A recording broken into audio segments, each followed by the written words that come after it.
Okay, hello students, कैसे हैं आप लोग। Today we will discuss about syllabus of class 12 bio. Today we will discuss about syllabus of class 12 bio, right.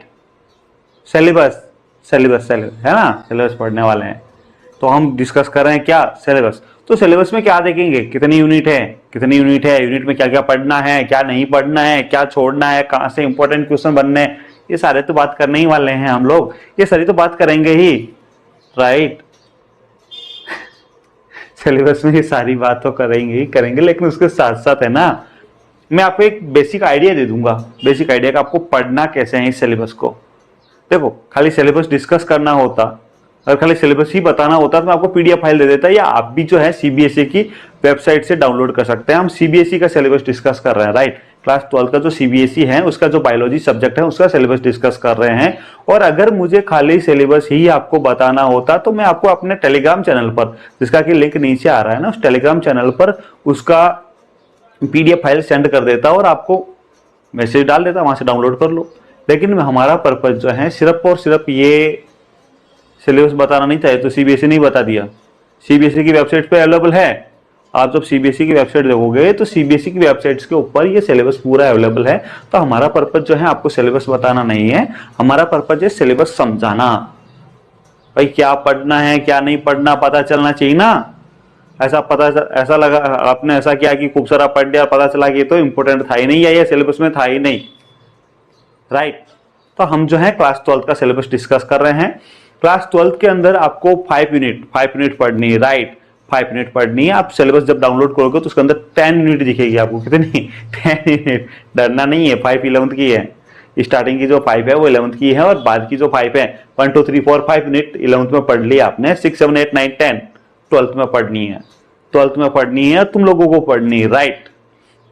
तो देखो, बहुत ही अच्छी और इंपॉर्टेंट और इंटरेस्टिंग यूनिट है यार, बहुत ही इंटरेस्टिंग। देखो 5 यूनिट में फर्स्ट यूनिट तो है आपकी रिप्रोडक्शन वाली यूनिट है। आपको स्क्रीन पे दिख रहा है, इधर दिख रहा है, देखो स्क्रीन पे दिख रहा है 16 नंबर, ठीक है। रिप्रोडक्शन अच्छे से समझ में आ जाएगा। थोड़ी सी लेंथी यूनिट है, अभी डिटेल में बात करते हैं इसके बारे में। थोड़ी सी लेंथी यूनिट है, राइट, लेंथी है। और यहाँ से जो है ना क्वेश्चन घुमा फिरा के राउंड एंड राउंड वाले क्वेश्चन, यहाँ से आपको जो ये फर्स्ट यूनिट है यहाँ से आपको क्वेश्चन राउंड एंड राउंड वाले मिल जाएंगे, ठीक है ना। तो इसको थोड़ा सा अच्छे से पढ़ना पड़ेगा, थोड़े से अच्छे से पढ़ना पड़ेगा, इसलिए बुक के स्टार्ट में दे रखी है रिप्रोडक्शन, है ना। रिप्रोडक्शन के बाद जो सेकेंडरी यूनिट है आपकी genetic and evolution. Genetic and evolution बहुत इजी यूनिट है और न्यूमेरिकल टाइप है, जो मैथ्स टाइप यूनिट है और बहुत अच्छी यूनिट है जेनेटिक्स एंड इवोल्यूशन। जेनेटिक्स के अंदर आपके मार्क्स बहुत अच्छे से आ जाते हैं। अगर आपको थोड़ा सा जेनेटिक्स का जो आपको इसका कॉन्सेप्ट समझ में आ गया जेनेटिक्स का, तो बहुत ही अच्छे से इसमें मार्क्स आ जाता है। रिवोल्यूशन में भी ज्यादा कुछ नहीं है, कुछ एक कॉन्सेप्ट याद कर लो, हो गया आपका रिवोल्यूशन वाला भी। तो बहुत ही इजी यूनिट है, सबसे इजी यूनिट ही आप इसी को समझ लो। हालांकि इससे इजी यूनिट और मिलेगी आपको, इकोलॉजी एंड एनवायरमेंट, वो तो सबसे इजी है, लेकिन ये एक इजी यूनिट है जेनेटिक एंड इवोल्यूशन। और अच्छा, मार्क्स भी तो इसके 20 हैं, 20 मार्क्स की यूनिट है। कितनी? 20 मार्क्स की यूनिट है। इजी होने के साथ साथ ये 20 मार्क्स की यूनिट है, तो अच्छी बात है, हमें बहुत अच्छे मार्क्स दिलाएगी। उसके बाद जो थर्ड यूनिट मिलेगी आपको, थर्ड यूनिट जो है आपको biology and human welfare. Biology and human welfare, biology का ह्यूमन वेलफेयर में क्या क्या यूजेज है वो सारा देखेंगे। ये भी, अरे तो रटने वाली यूनिट है यार, ज्यादा कुछ समझने वाला इसमें नहीं है। और कुछ जो डायग्राम है वो याद करने हैं, कुछ टर्मिनोलॉजी लर्न करनी है, कुछ टर्मिनोलॉजी आपको आनी चाहिए, कुछ डायग्राम आने चाहिए। इतनी इजी यूनिट है। अभी सिलेबस देखेंगे, उसमें सिलेबस डिस्कशन के साथ इस यूनिट का पूरा डिटेल में डिस्कशन करेंगे। अभी तो सिर्फ बता रहा हूँ आपको, ट्रेलर बता रहा हूँ, अभी तो पिक्चर बाकी है मेरे दोस्त।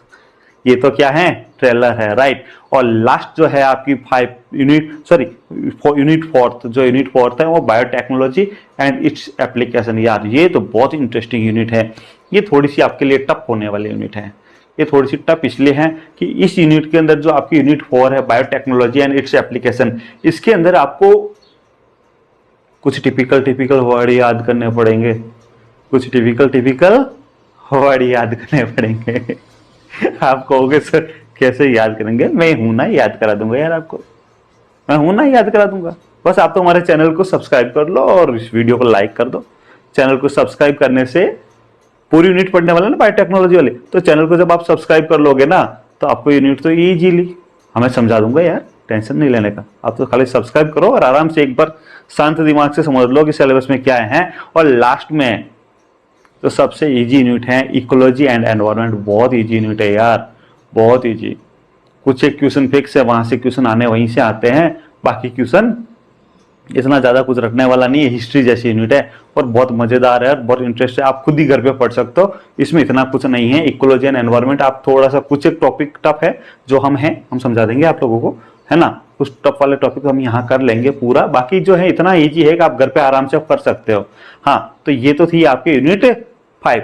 फर्स्ट यूनिट जो है आपकी 16 मार्क्स की है ना। फर्स्ट यूनिट आपकी 16 मार्क्स की, सेकंड 20 मार्क्स की, यानी मैक्सिमम 20 मार्क्स यूनिट है सेकंड, ठीक है ना। उसके बाद में जो है 12 थर्ड यूनिट भी 12 की है, फोर्थ यूनिट भी 12 की है, और जो सबसे इजी वाली लास्ट 5th यूनिट है वो 10 नंबर की है ना। 16, 20, 12 और 10 टोटल हो गए 70। अच्छा, 70 के अलावा आपका प्रैक्टिकल एग्जाम भी तो होगा ना 30 मार्क्स का। 70 के अलावा 30 मार्क्स का प्रैक्टिकल भी तो होगा भाई, राइट, है ना। पेपर तो 56 ही आएगा, उसके बाद 56 मार्क्स का आपका ईयरली वाला एग्जाम हो जाएगा। उसके अलावा जो आपका स्कूल से भेज देंगे और 30 मार्क्स आपके प्रैक्टिकल के। हाँ, तो प्रैक्टिकल में भी यहाँ से क्वेश्चन आने वाले हैं, प्रैक्टिकल में भी आपको यहाँ से क्वेश्चन देखने को मिल जाएंगे। प्रैक्टिकल में भी आपको यहाँ से क्वेश्चन देखने को मिल जाएगा। तो हम प्रैक्टिकल वाले क्वेश्चन 20 देखो हमारे यहाँ एक, अगर आप मेरे से पढ़ रहे हो ना, तो मेरे पढ़ाने के साथ साथ मैं आपको थ्योरी के साथ साथ प्रैक्टिकल से रिलेटेड भी सारा सॉल्व करवा दूंगा। आपका एग्जाम में 30 में से 30 मार्क्स आए प्रैक्टिकल में, वैसे तो आ ही जाते हैं, आप लोग भी जानते हो, मैं भी जानता हूं, फिर भी आप लोगों के कहीं कोई प्रॉब्लम नहीं आए। जो 28, 29, 30 या 27 किसी के आते हैं, है ना, आते हैं ना 27, 28, 29, 30, ये जो रैंक नॉर्मली बच्चों के इस टाइप के जो मार्क्स आते हैं, उसमें से आपके 30 में से 30 आए, वैसा मैं आपकी तैयारी करवा दूंगा। अगर आप डेली मेरी क्लास सुन दोगे और डेली पढ़ोगे ना, तो हो जाएगी आपकी तैयारी, नो डाउट्स, इजीली आपकी तैयारी हो जाएगी। हाँ, तो अब हम जो है शुरुआत कर लेते हैं इसी सिलेबस को डिटेल में देखने से। मैंने ओवरऑल आपको इंट्रोडक्शन दे दिया, खाली जो आपका सिलेबस में कितनी यूनिट है क्या है उसका इंट्रोडक्शन दिया है खाली पास। अब उस इंट्रोडक्शन के साथ अब आपको जो है ना क्या क्या पढ़ना है, सबसे बड़ी चीज है ना, क्या पढ़ना है और क्या नहीं पढ़ना है। देखो, हमारी क्लास 12th में ये प्रॉब्लम नहीं है कि हमें क्या पढ़ना है, इतना मटेरियल अवेलेबल है, इतना मटेरियल मार्केट में अवेलेबल है कि आप जितना चाहे उतना मिल जाएगा आप लोगों को। प्रॉब्लम ये है कि क्या नहीं पढ़ना है, क्या नहीं पढ़ना है। ये आपको कुछ आइडिया, मैं नहीं कहता कंप्लीट आइडिया, कुछ आइडिया अभी यहां से लग जाएगा। जो हम ये क्लास ले रहे हैं उसमें कुछ आइडिया आपको लग जाएगा।